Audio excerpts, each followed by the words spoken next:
사랑하는 성도 여러분, 오늘도 여러분의 모든 길 가운데 주님과 동행하시는 축복이 있기를 소망합니다. 오늘 우리가 함께 묵상할 하나님 말씀은 사무엘상 17장 1절에서 23절입니다. 이제 다윗이 기름 부음을 받고 또 외모를 보시는 것이 아니라 중심을 보시는 하나님에 대해서 우리가 묵상했었잖아요.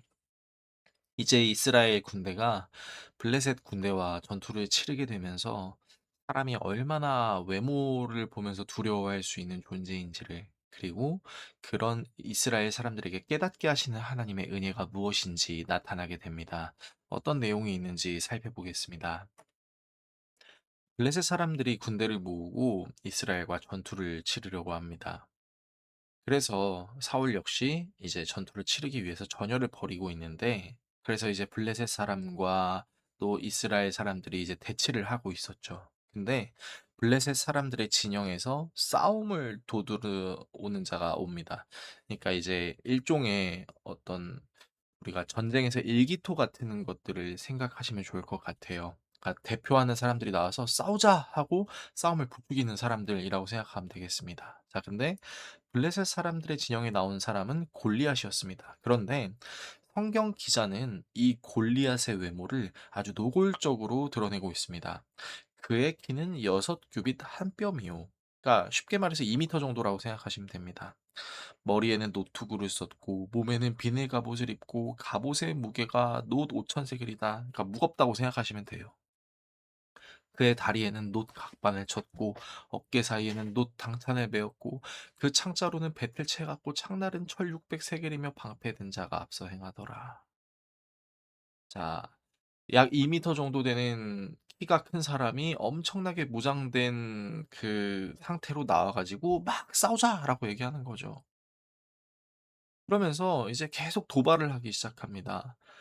"나를 죽이면 우리가 너희의 종이 되겠다. 내가 이기면 너희가 우리의 종이 되어야 된다." 하면서 본문 10 절에 "이스라엘 군대를 모욕했다."라고 나와 있는데, 여러분 여기서 모욕은요, 단순히 이스라엘 군대를 도발한 것이 아니라 이스라엘 사람들이 믿고 있는 하나님까지 깎아내리고 있는 것입니다.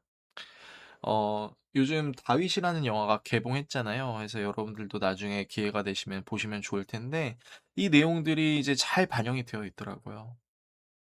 자, 그래서 하나님을 모욕했으면 화가 나야 되는데, 열받아야 되는데, 사울과 온 이스라엘은 이 말을 듣고 놀라서 두려워합니다. 왜 두려워했을까요? 외모가 가리고 있는 거예요.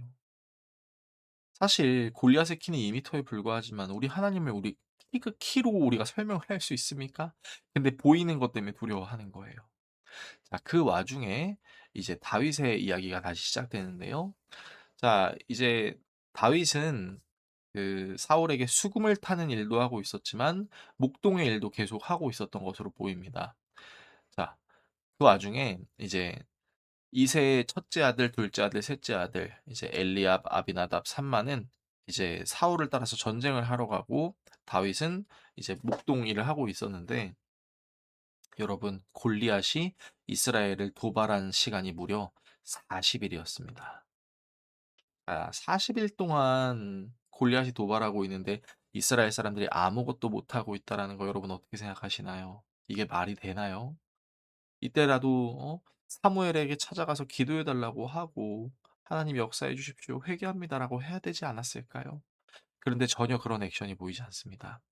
그 와중에 이제 이새는 다윗에게 형들을 위해서 볶은 곡식과 빵을 이제 갖다 주고 또 천부장에게 치즈도 주고 "형들의 안부를 좀 살펴봐라."라고 보냅니다.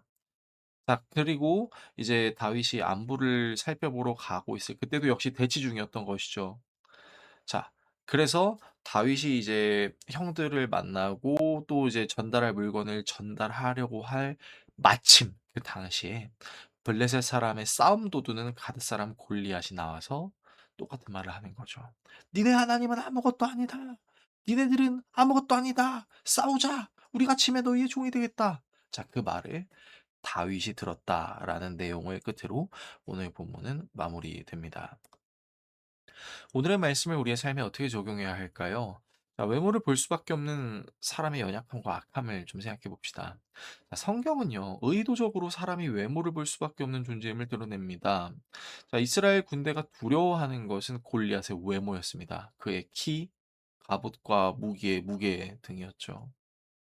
그렇게 무장한 골리앗이 나와서 하나님을 모욕하고 있어요. 그런데 그의 외모 때문에 두려워합니다. 여러분 생각해 보십시오. 골리앗의 키는 고작 2미터에 불과했고 이스라엘 군대가 믿는 하나님은 수치에 제한되지 않으시는 위대하신 하나님이셨죠. 하지만 고작 손바닥만한 골리앗이 하늘 같으신 하나님을 가려버리게 됐습니다. 외모를 보니까요.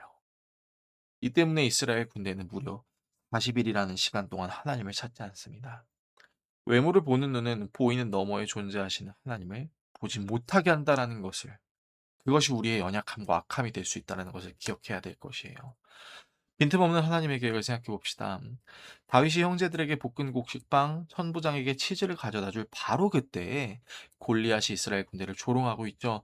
이것은 중심을 보시는 하나님께서 외모를 보는 이스라엘 사람들에게 보이는 너머에 하나님이 계심을 깨닫게 하시려는 빈틈없는 하나님의 계획이자 섭리라고 할 수 있습니다.